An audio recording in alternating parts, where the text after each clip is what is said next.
Hello friends, ഇന്ന് നമ്മൾ കാണാൻ പോകുന്നത് ഒരു ഇൻട്രസ്റ്റിംഗ് ലവ് സ്റ്റോറിയാണ്. ഒറ്റയ്ക്ക് താമസിക്കുന്ന ഒരു അമ്മയുടെയും മകൻ്റെയും ലൈഫിലേക്ക് ജയിൽ ചാടി വരുന്ന ഒരു കൊലപാതകി വരികയാണ്. അതിനുശേഷം അവർ തമ്മിലുള്ള മനോഹരമായ പ്രണയത്തിൻ്റെ കഥയാണിത്. അപ്പോൾ നമുക്ക് സമയം കളയാതെ തന്നെ സിനിമയിലേക്ക് പോകാം. ഈ കഥ നടക്കുന്നത് 1987 നമ്മുടെ കഥയിലെ ഹീറോയിൻ്റെ പേര് അഡലിൻ എന്നാണ്. അഡലിൻ ഒരു ഡിവോഴ്സിയാണ്. അവൾക്കൊരു മകനുമുണ്ട്. മകൻ്റെ പേര് ഹെൻറി എന്നാണ്. വീക്കെൻഡിൽ അഡലിൻ തൻ്റെ മകനെ എക്സ് ഹസ്ബൻഡിൻ്റെ അടുത്ത് കൊണ്ടുപോകും.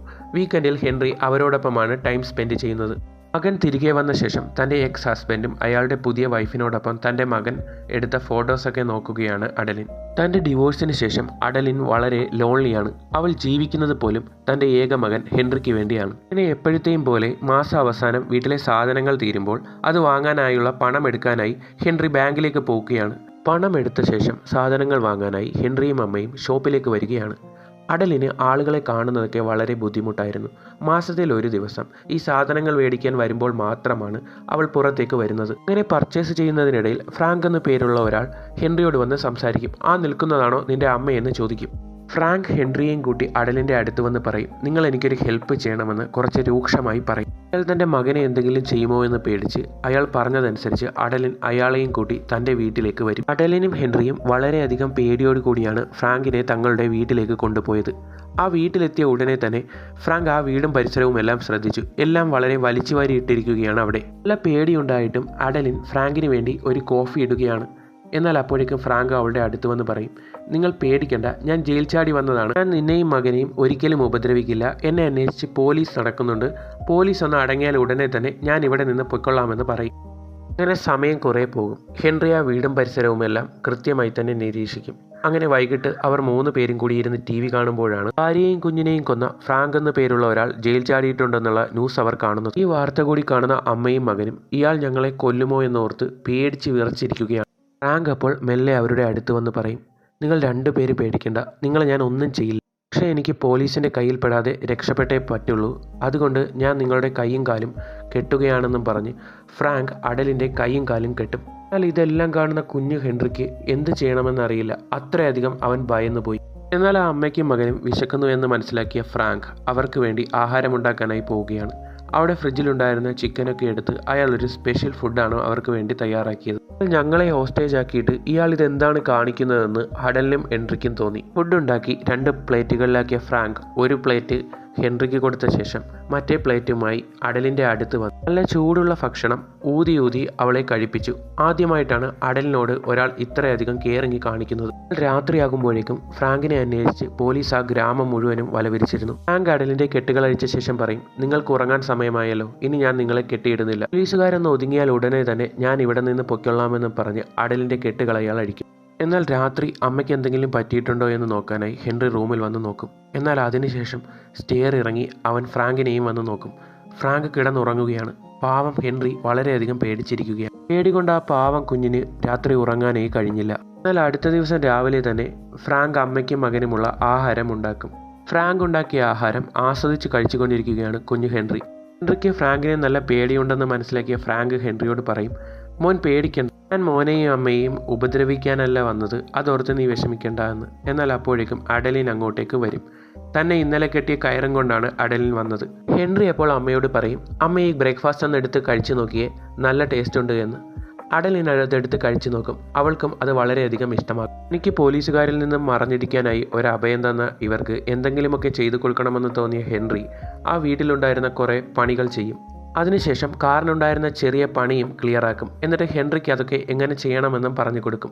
വീടും പരിസരവും എല്ലാം തന്നെ ഫ്രാങ്ക് ഒറ്റ ദിവസം കൊണ്ട് മനോഹരമാക്കും. അച്ഛനില്ലാതെ വളർന്ന കുട്ടിയായതുകൊണ്ട് തന്നെ ഹെൻറിക്ക് ഒരുപാട് വിഷമങ്ങളുണ്ടെന്ന് മനസ്സിലാക്കിയ ഫ്രാങ്ക് അവനെ ബേസ്ബോൾ കളിക്കാൻ പഠിപ്പിക്കും. ഇത് കാണുന്ന അഡലിനും ഫ്രാങ്കിലിനോട് എന്തോ ഒരു അടുപ്പം തോന്നും.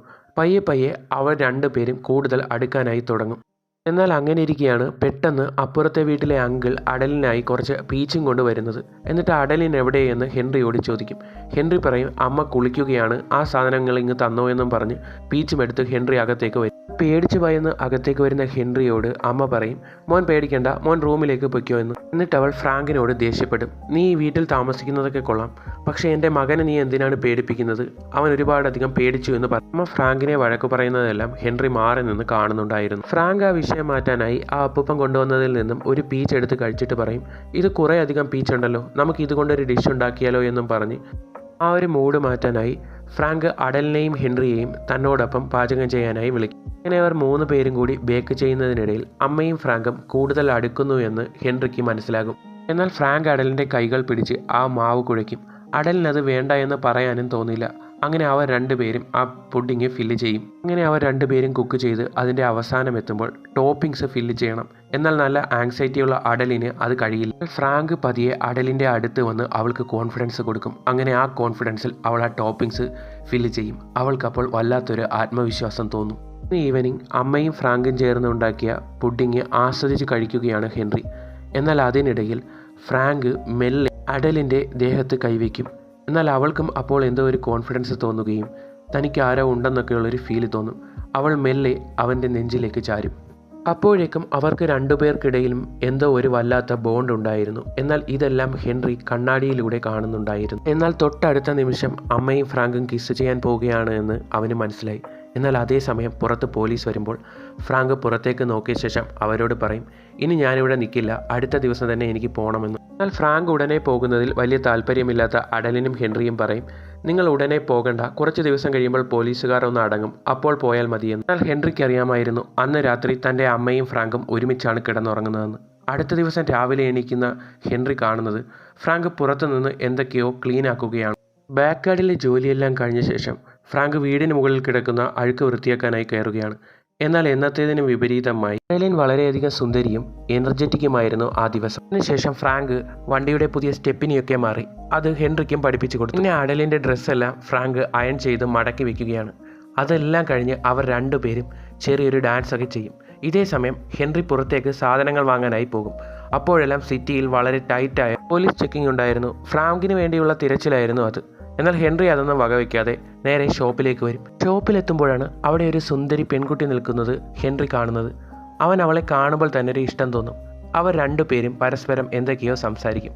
അതിനുശേഷം ബില്ല് പേ ചെയ്ത് ഹെൻറി തിരികെ വീട്ടിലേക്ക് വരുമ്പോഴാണ് ഫ്രാങ്കിനെ പിടിച്ചു കൊടുക്കുന്നവർക്ക് $10,000 കിട്ടുമെന്നുള്ള പോസ്റ്റർ ഒട്ടിച്ചിരിക്കുന്നതൊക്കെ കാണുന്നത്. ഷോപ്പിൽ നിന്ന് ഹെൻറി തിരികെ വീട്ടിലെത്തുമ്പോഴാണ് തൻ്റെ അമ്മയും ഫ്രാങ്കും വീട്ടിലില്ല എന്നവന് മനസ്സിലാകുന്നത്. അവൻ അവരെ 2 പേരെയും അവിടെയെല്ലാം കാറിക്കൂവി വിളിക്കുമ്പോഴാണ് അപ്പുറത്തെ വീട്ടിലെ ആൻറ്റി അങ്ങോട്ടേക്ക് വരുന്നത്. എൻ്റെ അമ്മ എവിടെ മോനെ എന്ന് ചോദിക്കുമ്പോഴേക്കും പെട്ടെന്ന് അഡലിൻ എവിടെ നിന്നോ പാഞ്ഞങ്ങോട്ടേക്ക് വരും. എന്നാൽ ആ സ്ത്രീയെ കണ്ട ഫ്രാങ്ക് അവർ കാണാതെ വീടിനുള്ളിൽ തന്നെ മറഞ്ഞിരിക്കും. അഡലിനോട് ഒരു ഹെൽപ്പ് ചോദിക്കാൻ വേണ്ടിയാണ് ആ സ്ത്രീ വന്നിരിക്കുന്നത്. അവരുടെ വയ്യാത്ത മകനെ വൈകുന്നേരം ജോലി കഴിഞ്ഞ് വരുന്നത് വരെ ഇന്നൊരു ദിവസത്തേക്ക് അഡലിൻ്റെ വീട്ടിൽ നിർത്തണമെന്ന് റിക്വസ്റ്റ് ചെയ്യാനാണ് വന്നത്. അവർ ഒരുപാടധികം അഡലിനെ നിർബന്ധിച്ച് തൻ്റെ മകനെ ആ വീട്ടിലാക്കിയ ശേഷം തിരികെ പോകും. എല്ലാ മനസ്സോടെ അഡലിൻ ആ പയ്യനെ അകത്തേക്ക് കൊണ്ടുവരുമ്പോഴേക്കും ഫ്രാങ്ക് അങ്ങോട്ടേക്ക് വരും. ഫ്രാങ്ക് അവനോട് പേരൊക്കെ ചോദിച്ച ശേഷം മോന് പുറത്ത് കളിക്കാൻ പോകണമെന്ന് ചോദിച്ച് അവനെയും കൊണ്ട് പുറത്തേക്ക് കളിക്കാനായി പോകും. വീടിനകത്ത് മാത്രം അടച്ചിരിക്കുന്ന ആ പയ്യൻ അതൊരു റിലീഫായിരുന്നു.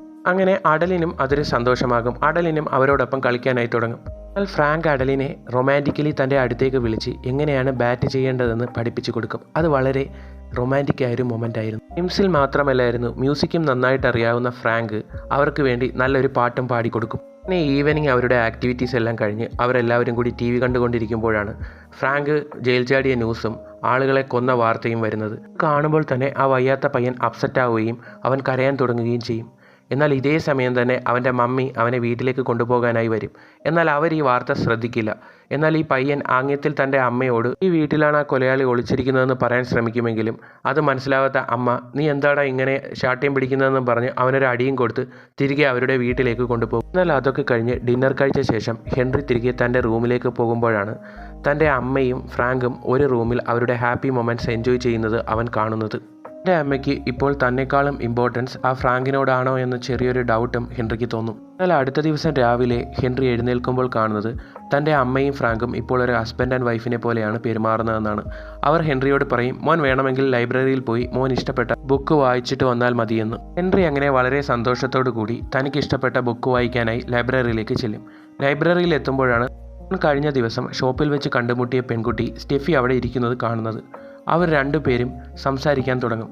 എന്നാൽ അപ്പോഴാണ് ഹെൻറി തൻ്റെ മനസ്സ് തുറന്ന് തൻ്റെ വീട്ടിൽ നടക്കുന്ന കാര്യങ്ങളെല്ലാം അവളോട് പറയും. എന്നാൽ ആ പെൺകുട്ടി പറയും, എടാ മണ്ട, നിനക്ക് മനസ്സിലായില്ലേ, നിന്നെ അവർ ഇങ്ങോട്ടേക്ക് പറഞ്ഞു വിട്ടത് അവർക്ക് രണ്ടുപേർക്കും ഹാപ്പി മൊമെൻറ്റ്സ് എൻജോയ് ചെയ്യാനാണ് എന്ന്. എന്നാൽ അത് കഴിഞ്ഞ് ഹെൻറി എല്ലാ സൺഡേയിലും പോകുന്നത് പോലെ തൻ്റെ അച്ഛനോടൊപ്പവും അച്ഛൻ്റെ എക്സ് വൈഫിൻ്റെ പിള്ളേരോടൊപ്പവും എൻജോയ് ചെയ്യാനാണ്.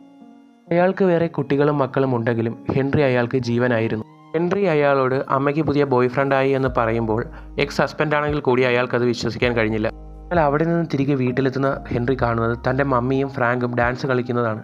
എന്നാൽ അപ്പോഴേക്കും അഡലിൻ അവനോട് വന്ന് പറയും, മോനെ, നമുക്ക് ഇവിടെ നിന്ന് ഷിഫ്റ്റ് ചെയ്ത് കാനഡയിലേക്ക് പോകാം, നമ്മളോടൊപ്പം ഫ്രാങ്കും വരുമെന്ന്. എന്നാൽ അപ്പോഴേക്കും ഫ്രാങ്ക് ഷേവൊക്കെ ചെയ്ത് സുന്ദരക്കുട്ടനായി ഒരച്ഛനെന്ന പോലെ ഹെൻറിയോട് വന്ന് പറയും, ഹെൻറി, നമുക്കിനി ഈ രാജ്യത്ത് നിൽക്കണ്ട, നമുക്ക് ഇവിടെ നിന്നും കാനഡയിൽ പോയി കാനഡയിൽ സെറ്റിൽഡ് ആവാമെന്ന് പറയും. അടുത്ത ദിവസം രാവിലെ തന്നെ അമേരിക്ക വിട്ട് കാനഡയിലേക്ക് പോകാനായി അവർ അവരുടെ സാധനങ്ങളെല്ലാം പാക്ക് ചെയ്യുകയാണ്. എന്നാൽ ഹെൻറിക്ക് അത് ഒട്ടും തന്നെ അക്സെപ്റ്റ് ചെയ്യാനും കഴിഞ്ഞില്ല. പാക്കിങ്ങൊക്കെ കഴിഞ്ഞ ശേഷം ഹെൻറി തൻ്റെ കൂട്ടുകാരി സ്റ്റെഫിയെ കാണാനായി പോകും. എന്നാൽ സ്റ്റെഫി അവനോട് പറയും, അവൻ മുമ്പ് അവൻ്റെ ഭാര്യയും കുഞ്ഞിനെയും കൊന്നതുപോലെ നിങ്ങളുടെ പണം തട്ടിയ ശേഷം നിങ്ങളെ രണ്ടുപേരെയും കൊല്ലാനാണെങ്കിലും അവൻ്റെ പ്ലാൻ എന്ന് പറയും. എന്നാൽ അതിനുശേഷം സ്റ്റെഫി ഹെൻറിയെ കിസ് ചെയ്തിട്ട് പറയും, നീ ഇവിടെ നിന്ന് പോകുന്നത് എനിക്കിഷ്ടമല്ല, നീ ഒരിക്കലും ഈ രാജ്യം വിട്ട് പോകരുതെന്ന്. എന്നാൽ ഇതേ സമയം സ്റ്റെഫി കാനഡയിലേക്ക് പോകാനായി തൻ്റെ ബാങ്ക് അക്കൗണ്ടിലുള്ള പണമെല്ലാം എടുക്കാനായി പോകാൻ ഒരുങ്ങുമ്പോൾ ഫ്രാങ്ക് പറയും, ഹെൻറി കൂടി വന്നിട്ട് നിങ്ങൾ ഒരുമിച്ച് പോയാൽ മതിയെന്ന്. എന്നാൽ എന്തെന്നറിയില്ല, പെട്ടെന്ന് അഡലിൻ്റെ മൈൻഡിലേക്ക് തൻ്റെ പഴയ ജീവിതമൊക്കെ ഓർമ്മ വരും. തൻ്റെ എക്സ് ഹസ്ബൻഡിൻ്റെ കൂടെ ഒപ്പം ഉണ്ടായിരുന്ന സമയത്ത് ഒരുപാട് അബോഷൻസ് അവൾക്കുണ്ടായിട്ടുണ്ട്. അങ്ങനെയാണ് അയാൾ അവളെ കളഞ്ഞിട്ട് പോകുന്നത്. അയാൾ കളഞ്ഞിട്ട് പോയി 1 മാസം കഴിയുമ്പോഴാണ് ഹെൻറി അവളുടെ വയറ്റിലുണ്ടെന്ന് അറിയുന്നത്. എന്നാൽ അപ്പോഴേക്കും ഹസ്ബൻഡ് മറ്റൊരു പെൺകുട്ടിയെ വിവാഹം കഴിച്ചിരുന്നു. എന്നാൽ ഇതേ സമയം കാനഡയിലേക്ക് പോകുന്നതിന് തൊട്ട് മുൻപായി വീട് വൃത്തിയാക്കുന്നതിനിടയിൽ ഫ്രാങ്കും തൻ്റെ പാസ്റ്റ് ഓർത്തെടുക്കും. ഫ്രാങ്ക് വളരെ സന്തോഷത്തോടുകൂടി ജീവിതം നയിച്ചിരുന്ന ഒരാളാണ്. ഫ്രാങ്കിന് ഒരു പെൺകുഞ്ഞും ഉണ്ടാകും. എന്നാൽ അതേ സമയത്ത് അയാളുടെ വൈഫിന് മറ്റൊരാളുമായി അവിഹിത ബന്ധമുണ്ടാകും. വിഷയം വന്ന ഫ്രാങ്ക് അൺഇൻറ്റൻഷനലി തൻ്റെ വൈഫിനെ പിടിച്ച് തള്ളുമ്പോൾ തറയിൽ വീണ് തലയിടിച്ചാണ് അവർ മരിക്കുന്നത്. കുഞ്ഞും അങ്ങനെ മരണപ്പെടും. കാനഡയിൽ പോകുന്നത് ഇഷ്ടമാകാത്ത ഹെൻറി ഇതെല്ലാം ഒരു ലെറ്ററിൽ കൃത്യമായി എഴുതിയ ശേഷം തൻ്റെ അച്ഛൻ്റെ വീട്ടിലെ ലെറ്റർ ബോക്സിലിട്ട് തിരികെ വീട്ടിലേക്ക് വരുമ്പോൾ ഒരു പോലീസുകാരൻ അവനെ ഞാൻ വീട്ടിലേക്ക് ഡ്രോപ്പ് ചെയ്യാമെന്ന് പറയും. രാവിലെ ഒരു പയ്യൻ സ്ട്രീറ്റിലൂടെ നടന്നു വരുന്നത് കണ്ട് ആ പോലീസുകാരന് അപ്പോൾ തന്നെ എന്തോ ഒരു ഡൗട്ട് തോന്നി. ഇങ്ങനെ ആ പോലീസുകാരൻ ഹെൻറിയെയും കൂട്ടി അഡലിൻ്റെ അടുത്തേക്ക് വരും. അവിടെ എത്തുമ്പോഴാണ് അഡലിൻ എന്തൊക്കെയോ പാക്ക് ചെയ്യുന്നത് ആ പോലീസുകാരൻ കാണുന്നത്. ഇത്ര രാവിലെ ഇതൊക്കെ പാക്ക് ചെയ്ത് മാഡം എങ്ങോട്ടാണ് പോകുന്നതെന്ന് ചോദിക്കുമ്പോൾ അഡലിൻ പറയും, പഴയ സാധനങ്ങളൊക്കെ ആവശ്യക്കാർക്ക് കൊടുക്കാൻ വേണ്ടിയാണെന്ന് പറയും. എന്നാൽ ആ പോലീസുകാരന് ഇതിലെന്തോ ഒരു സ്പെല്ലിംഗ് മിസ്റ്റേക്ക് തോന്നും. ഇതെല്ലാം തന്നെ മുകളിൽ നിന്ന് കാണുകയായിരുന്ന ഫ്രാങ്ക് അഡലിനോട് പറയും, ആ പോലീസുകാരന് എന്തോ ഒരു ഡൗട്ട് ഉണ്ട്, നമുക്ക് ഉടനെ തന്നെ ഇവിടെ നിന്ന് പോകണം, നീ ബാങ്കിൽ പോയി ക്യാഷ് എടുത്തുകൊണ്ടുവരാൻ പറയും. ഉടനെ തന്നെ ബാങ്കിലേക്ക് പോയ അഡലിനും ഹെൻറിയും ബാങ്കിലെത്തി തങ്ങളുടെ അക്കൗണ്ടിലുണ്ടായിരുന്ന എല്ലാ പണവും വിഡ്രോ ചെയ്യും. പണവും എടുത്തവർ വീട്ടിലേക്ക് വരും. ഉടനെ തന്നെ കാനഡയിലേക്ക് പോകാനായി അവർ റെഡിയാകുമ്പോഴേക്കും ഹെൻറി വീടിനുള്ളിലേക്ക് ഞാൻ വരുന്നില്ല എന്ന് പറഞ്ഞ് കയറിപ്പോകും. എന്നാൽ ഇതേ സമയം അവരുടെ വീടെല്ലാം പോലീസ് വളഞ്ഞിരുന്നു. ഫ്രാങ്ക് കുറച്ചു നേരം വിഷമത്തോടുകൂടി അഡലിൻ്റെ കണ്ണുകളിൽ നോക്കി നിൽക്കുമ്പോഴേക്കും പോലീസുകാർ വീടിനുള്ളിലേക്ക് വന്ന് ഫ്രാങ്കിനെ അറസ്റ്റ് ചെയ്യും. പാവം അഡലിന് ഒന്നും തന്നെ ചെയ്യാൻ കഴിഞ്ഞില്ല. വീണ്ടും അവളുടെ ലൈഫ് അവളുടെ കൺമുന്നിൽ നിന്നും ഇല്ലാതായി പോകുന്നത് നോക്കി നിൽക്കാനേ ആ പാവത്തിന് കഴിഞ്ഞുള്ളൂ. ഫ്രാങ്കിനെ ജയിലിൽ നിന്ന് ഇറക്കാൻ അവൾ പല അഡ്വക്കേറ്റ്സിനെ കണ്ടെങ്കിലും ജയിലിൽ നിന്ന് ചാടിയതിന് 15 വർഷം കൂടി ഫ്രാങ്കിൻ്റെ ശിക്ഷ അവർ എക്സ്റ്റെൻഡ് ചെയ്തു. അങ്ങനെ വർഷങ്ങൾ കഴിഞ്ഞു പോകും. ഹെൻറി ഇപ്പോൾ വളർന്നു വലുതായി ഒരു വലിയ പയ്യനായിരിക്കുന്നു. അവന് ഗേൾ ഫ്രണ്ടുമായി. അങ്ങനെ ഇരിക്കുമ്പോഴാണ് ഹെൻറിക്ക് ഒരു ലെറ്റർ വരുന്നത്. അത് ഫ്രാങ്ക് ജയിലിൽ നിന്ന് എഴുതുന്നതാണ്. ശിക്ഷയുടെ കാലാവധി കഴിയാൻ ഇനി കുറച്ച് ദിവസങ്ങൾ മാത്രമേ ഉള്ളൂ. ഞാൻ ഇവിടെ നിന്ന് ഇറങ്ങിയ ശേഷം നിന്റെ അമ്മയോടൊപ്പം ബാക്കി കാലം ജീവിച്ചിട്ട് എന്ന് ഹെൻറിയോട് അനുവാദം ചോദിക്കുകയായിരുന്നു ഫ്രാങ്ക്. അങ്ങനെ ശിക്ഷ കഴിഞ്ഞ് ഫ്രാങ്കും അഡലിനും കണ്ടുമുട്ടുകയാണ്. അവർ ആഗ്രഹിച്ചതുപോലൊരു ജീവിതം ജീവിക്കാനായി 15 വർഷങ്ങൾക്ക് ശേഷം അവർ കാനഡയിലേക്ക് പോകുകയാണ്. ഈ ഒരു സീനോട് കൂടി ഈ സിനിമ ഇവിടെ അവസാനിക്കുകയാണ്. കഥ ഇഷ്ടമായെങ്കിൽ എൻ്റെ എല്ലാ കൂട്ടുകാരും ചാനലൊന്ന് സബ്സ്ക്രൈബ് ചെയ്യുക കൂടി വേണം.